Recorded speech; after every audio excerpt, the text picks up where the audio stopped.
Alors bonjour, bienvenue sur ma chaîne. Je veux aujourd'hui faire une petite suite à notre première étape parce que je vous ai dit que je voulais que cette chaîne se veuille de l'information concrète, même si nécessairement il faut mettre beaucoup de théorie quand on parle de difficultés humaines, parce que les êtres humains sont complexes et que si on n'a pas de théorie, mettre les choses en pratique quand on ne les comprend pas, c'est jamais une très bonne idée. Donc, aujourd'hui, je veux qu'on revienne sur la capsule où on parlait de la première étape. J'ai admis que je suis impuissante devant mes obsessions, devant mes dépendances, devant une foule de choses. Et que j'ai perdu la maîtrise de ma vie, la partie que j'ai perdu la maîtrise de ma vie, on n'en a pas vraiment parlé dans cette capsule-là. Mais oui, perdre la maîtrise de sa vie, qu'est-ce que ça veut dire? Ça peut vouloir dire, bien évidemment, pour chacun de nous, il y a des définitions différentes. Je peux me retrouver en position du fœtus au coin de Sainte-Catherine et Saint-Laurent en train de faire une crise d'angoisse et de quêter, alors que je peux aussi simplement avoir envie de mourir parce que dans ma relation de couple, ça ne fonctionne pas du tout, puis que j'ai l'impression que je vais être abandonnée par mon conjoint et ça me ramène un sentiment d'abandon profond que j'ai vécu de la part de mon père, ma mère ou de quelqu'un de significatif dans ma vie. Donc, accepter que je suis impuissant, on se l'est dit, c'est pas facile quand on comprend pas que d'accepter qu'on est impuissant.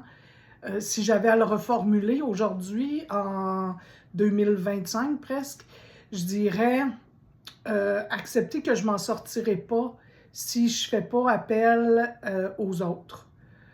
Autre, ça peut être grand autre, ça peut être une puissance supérieure à soi-même, ça peut être la source, ça peut être Dieu, ça peut être le nom qu'on lui donne, ça peut être l'énergie cosmique, universelle. Vous lui donnez le nom que vous voulez. Moi, j'ai pour habitude de dire que dès qu'il est question de deux êtres humains, on est déjà dans une puissance supérieure à nous-mêmes. Donc, si je me prends un parrain, par exemple, ou une marraine, cette personne-là va faire en sorte que mon énergie va se décupler dans les solutions à mes problèmes, pour m'aider à régler mes problèmes. Donc, on est déjà là dans une puissance supérieure à soi-même. Donc, être impuissant, ça veut juste dire ça. Ça ne veut pas dire que je suis impuissant à poser des actions. Au contraire, il n'y a rien dans le mode de vie, il n'y a rien dans les étapes qui nous dit que nous sommes impuissants à poser des actions, aller faire des réunions, prendre des tâches, faire sa quatrième étape, etc. C'est de l'action, ça.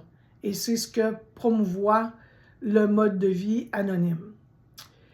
Pour parler d'impuissance, j'aimerais bien qu'on parle de choses concrètes et qu'on s'en aille. J'ai dit que j'allais, pour tous ceux là, qui ont besoin de savoir qui je suis, vous retourner dans la capsule 1. Je donne toutes ces explications-là. Et j'ai dit que j'avais une formation en sexologie. Je suis donc sexologue éducatrice. Et j'aimerais qu'on aborde ensemble une question qui est beaucoup dans l'univers de la féminine sacrée.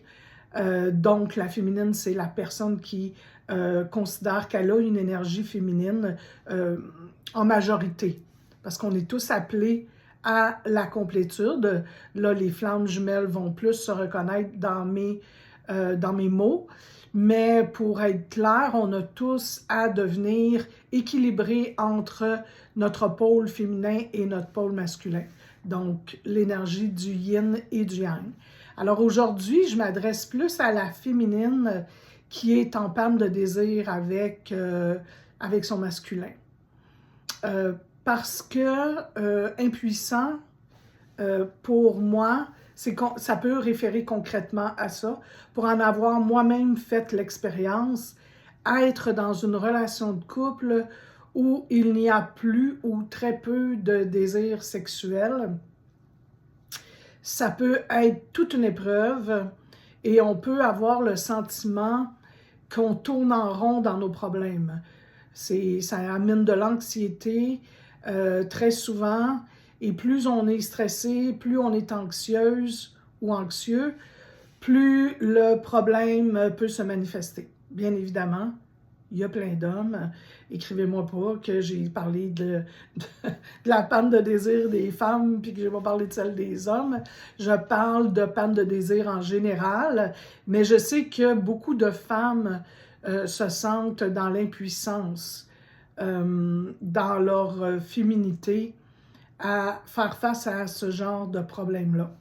Donc, je voulais combler la capsule de la première étape par cet exemple-là, qui n'est pas un exemple traditionnel, puis c'est voulu. C'est voulu, je veux pas vous donner des capsules, des informations que vous allez retrouver partout. Qui parle de la première étape et de la panne de désir? Ben, Marlène, moi. C'est pour ça que je suis là. Je veux vous aborder les étapes avec des angles que vous n'avez peut-être pas regardés à venir jusqu'ici. D'abord, je vais revenir à la notion énergétique. Ce qui est très important de savoir, c'est que pour être heureuse, on va parler un jour de notion de bonheur, comment on augmente son bonheur, c'est quoi les exercices qu'on peut faire. Mais si j'ai un livre à écrire, ça sera sur le bonheur sexuel. De façon énergétique, la femme qui ne se sent pas en sécurité, énergétique, psychologique, physique et spirituelle, on va mettre les 4. La femme qui ne se sent pas en sécurité et qui ne se sent pas aimée va rapidement tomber en panne de désir. Se sentir aimée, ça ne veut pas dire qu'elle n'est pas aimée. Elle peut être avec un masculin qui l'aime. Il peut être avec un masculin qui l'aime pour les personnes homosexuelles, mais elle ne le sent pas. Et pour qu'elle le sente, il y a des choses particulières à faire. Alors, comme sexologue, on entend souvent que les préliminaires, c'est un problème. Et c'est réellement un problème, les préliminaires. Dans ce monde où tout va trop vite, dans ce monde où on est stressé, malheureusement, les hommes ou les femmes, ça n'a rien à voir avec l'orientation sexuelle ou l'identité sexuelle, les êtres humains se demandent pourquoi ils ont des problématiques dans leur sexualité alors qu'ils sont dans un mode de vie tout à fait incompatible avec le fait de s'aimer, de se sentir aimé et de se sentir en sécurité. Depuis la nuit des temps, je vous parle un peu de sexualité tantrique, d'Isis et de la sexualité sacrée. On sait que si la femme se sent en sécurité, si elle se sent aimée, elle va donner des tonnes d'énergie à son masculin. Le masculin va se sortir parce que c'est évident qu'on doit se sentir gagnant-gagnant dans nos échanges avec les êtres humains. Et si un masculin veut se sentir gagnant, c'est bien à travers les relations sexuelles. Parce que si la féminine se sent aimée et en sécurité, elle va donner au centuple en échange. Puis se sentir aimé et en sécurité, il y a beaucoup d'aspects psychologiques, bien sûr, mais il y a des aspects qui sont purement physiques. Et aujourd'hui, le but de cette capsule-là, c'est de regarder les notions physiques. Alors, d'échanger des relations sexuelles pendant 15 minutes, 2 fois par semaine, parce qu'on se sent coupable, parce que l'autre a une libido plus élevée que la nôtre, parce que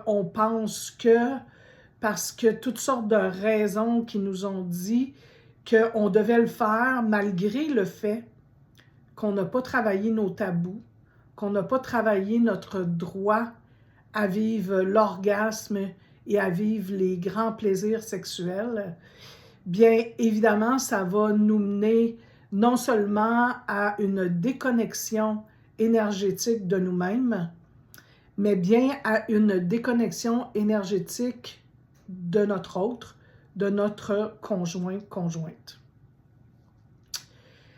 Donc, pour en arriver à avoir une sexualité épanouie et saine, on va se parler de spiritualité. Parce que malheureusement, la plupart des femmes et beaucoup d'hommes aussi qui le font, qui réagissent de façon différente. Il y aura une capsule pour la pornographie et les façons de réagir qui sont traditionnellement plus masculines. Mais le féminin a tendance à s'interdire le plaisir. Je ne parle pas d'orgasme, d'excitation. Je parle de vraiment plaisir profond, paix en soi et avec l'autre, parce qu'il y a des tabous qui sont dans les jambes. Il y a des tabous qui nous empêchent d'avancer. Il y a très peu de femmes, pour l'avoir expérimenté, je peux vous dire que j'ai été très longtemps à ne pas être totalement en paix avec les notions de plaisir sexuel. Il faut d'abord l'être avec soi-même, et pour l'être avec soi-même, c'est la relation à son corps est extrêmement importante quand on sait que la grande majorité des femmes sont complexées, n'aiment pas leur sein, n'aiment pas leur ventre, n'aiment pas leur corps. Alors, de demander à un masculin de le faire, c'est injuste. Alors, souvent, la féminine est aux prises avec des problèmes d'abandon et d'injustice, mais elle doit voir qu'elle ne peut pas demander à l'autre de lui donner ce qu'elle ne se donne pas elle-même. Alors aujourd'hui, on se pose la question, dans cette première étape d'impuissance et d'avoir perdu la maîtrise de sa vie, est-ce que j'ai perdu la maîtrise de mon plaisir? Est-ce que j'ai perdu la maîtrise de mon amour personnel? Est-ce que je demande à mon masculin de m'aimer plus, de me désirer plus et de vouloir me sécuriser plus que je ne le fais moi-même?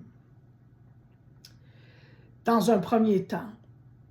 Alors, comment je me sens face à ces questions-là?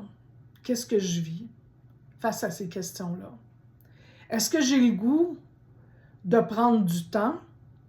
Déjà, si vous écoutez cette capsule jusqu'au bout, qui possiblement peut mettre en réaction. On sait que quand on est en réaction, ça se peut que vous passiez à d'autres choses, que vous scrolliez cette vidéo, et tant d'autres, parce que c'est un sport qui relève de l'obsession aussi, là. Scroller des écrans à n'en plus finir pour avoir quelques sensations que ce soit.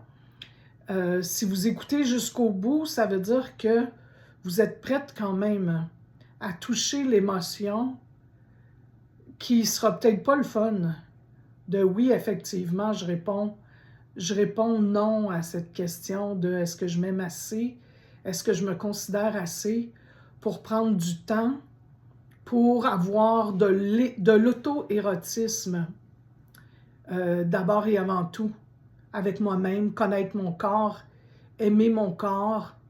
Et non, ce n'est pas un objectif qui va prendre toute la vie. Il y a des moyens très concrets qu'on peut prendre pour s'aimer. Le premier étant de se donner du temps dans ce monde, dans cette société qui ne se donne pas de temps, dans cette réalité des femmes déséquilibrées dans leur yang et dans leur yin, qui vont donner du temps à plein d'autres personnes qu'à elles-mêmes. Est-ce que je me donne du temps? Puis est-ce que j'ai une petite liste de tout ce que j'aime pour revenir à moi? Pour revenir à est-ce que je me désire moi-même? Je demande à mon conjoint de me désirer, pas de doute là-dessus, il me désire. Même que c'est en train de se déséquilibrer dans l'énergie. Son désir de mon corps est beaucoup plus élevé que mon désir pour moi-même. Je n'ai pas le temps de me désirer parce que je suis continuellement dans des tâches. Et quand je ne suis pas dans mes tâches, je suis dans des comportements qui m'empêchent de ressentir. Est-ce que je m'empêche de ressentir mon désir, mon plaisir, mon orgasme parce que je manque de compétences ou si c'est parce que j'ai des tabous, puis qu'en bout de ligne, je ne me donne pas le droit à ce plaisir-là?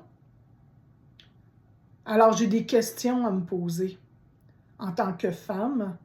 J'ai eu des questions à me poser en lien avec ma féminité, puis en lien avec mon énergie vitale. L'énergie sexuelle, c'est une énergie qui crée des enfants. Hein? Quand on prend l'énergie sexuelle masculine et qu'on la fusionne à l'énergie sexuelle féminine, on peut créer un être humain. Alors, mon corps, comme femme, peut, dans la grande majorité de ma vie d'adulte, procréer, créer un être humain. Alors, quand on parle de l'énergie sexuelle, on parle de quelque chose qui est éminemment intense, fort, puissant. Alors, j'ai cette puissance-là en tant que femme et mon masculin ou mon conjoint ou ma conjointe pour les personnes d'orientation sexuelle, homosexuelle ou bisexuelle, ont eux aussi cette puissance-là qui va avoir à être canalisée. On aura, dans une prochaine capsule, on discutera de canaliser cette énergie-là pour une personne qui a une très forte libido ou une forte libido ou une moins forte libido, pardon, que son conjoint ou sa conjointe. Par ailleurs, être impuissant devant cette tristesse-là, devant cette déception-là, c'est quelque chose qui est extrêmement difficile à ressentir et qui va demander l'aide du partenaire ou de la partenaire. On parle de couple, on parle de panne de désir. Alors, oui, vous pouvez, si vous êtes célibataire, utiliser cette capsule tout à fait pour vous individuellement. Ça va donner exactement les mêmes résultats, mais on n'aura pas les mêmes moyens. Vous allez utiliser les moyens en tant que célibataire, des moyens qui vont être totalement centrés sur vous et sur prendre soin de vous et de retrouver votre désir, votre plaisir, votre orgasme. Mais si vous êtes en couple, vous allez avoir besoin de votre partenaire parce que faire l'amour avec une autre personne, c'est totalement différent. Et ça exige d'avoir la participation de l'autre.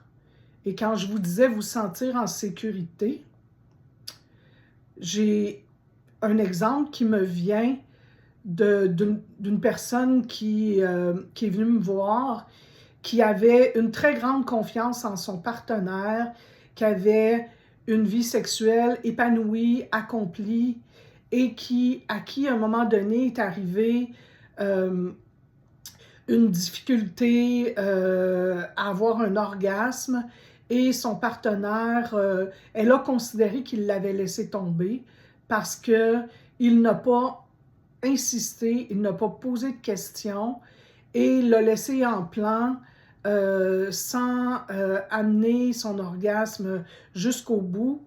Et je vous dirais que ça a créé des problèmes dans le couple quand même assez importants et qui ont duré quand même assez longtemps. Et ça a été long avant qu'on réalise que le problème venait de cette situation-là, où madame s'était sentie trahie et abandonnée. Donc, elle a développé une peur que ça arrive à nouveau. Quand je vous parle de sécurité dans la relation sexuelle, dans le couple, c'est de ça que je vous parle, entre autres. Alors, il peut y avoir eu des expériences avec le partenaire actuel ou avec un ancien partenaire qui ont fait en sorte qu'il y a eu, peut-être pas nécessairement des traumatismes, mais qu'il y a eu des moments qui ont été assez forts pour laisser des traces et créer une panne de désir. Et le sentiment d'être aimé va passer par les préliminaires beaucoup.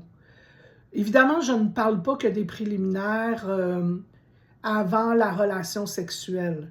Je parle de préliminaires, de façon d'agir, de faire, qui vont faire en sorte qu'une femme va se sentir aimée, appréciée, désirée tout au cours de la semaine, du quotidien, de la vie, des échanges avec son partenaire, mais particulièrement avant les relations sexuelles, c'est important que les énergies prennent le temps. Je vous dis et vous direz toujours que les corps énergétiques sont souvent laissés pour compte dans notre société, qui ne parlent que d'intellectuel, de rationnel et à la limite d'émotionnel, mais qui ne touchent pas les corps énergétiques. Et les corps énergétiques ont besoin de se rapprocher doucement, tranquillement. Donc, messieurs, si vous êtes anti-caresses préliminaires et paroles préliminaires et douceur préliminaire, ben, oubliez que vous allez retrouver une femme qui a une libido. Oubliez une libido qui peut égaler la vôtre. Là. Ça ne veut pas dire qu'elle n'aura pas de libido du tout, mais une libido qui correspond à ce que le couple, à ce qui rend heureux le couple, les deux partenaires ou les 3 ou les 4 partenaires, là, on n'ira pas là, mais ce n'est pas nécessairement juste 2 partenaires. Donc, vous allez devoir faire le deuil de cet épanouissement sexuel si vous n'aimez pas les préliminaires, parce que c'est par là que la féminine et beaucoup de masculins va se sentir aimé et sécurisé, parce que les énergies vont rentrer une dans l'autre et que toute la sexualité sacrée qui va suivre va être une expérience spirituelle et d'un très grand amour, d'un amour divin. Donc, pour ça, ça demande de l'effort, ça demande de l'énergie, ça demande du temps, ça demande des soins individuels, chacun de son côté, de la communication. Voilà. Donc, c'était un exemple d'une, je vous dirais, d'une grande tristesse de beaucoup, beaucoup de femmes. On ne s'imagine pas à quel point il y a beaucoup de femmes et d'hommes qui sont dans des relations où est-ce qu'elles se sentent totalement impuissantes face à ces déséquilibres sexuels entre partenaires et qu'elles ont l'impression que toute la vie va être comme ça et que si elles restent dans ce couple-là, elles n'auront jamais accès à ce sentiment d'être la déesse de son couple, d'être la féminine sacrée de son couple, parce qu'elle se sent aimée, parce qu'elle se sent en sécurité avec l'homme qu'elle a choisi, et parce que il est si important d'avoir une sexualité saine, pleine d'énergie, pleine de bonheur, pleine de tendresse et d'amour. Alors, voilà ce que je vous souhaite. N'oubliez pas le petit pouce pour que notre chaîne soit prise par les algorithmes et qu'on puisse diffuser cette belle information le plus largement que possible afin de créer une communauté qui s'entraide dans ses difficultés et de communiquer des informations professionnelles aux membres des fraternités anonymes qui en ont besoin. C'était des exemples concrets de la première étape. Je m'appelle Marlène, au plaisir de vous revoir.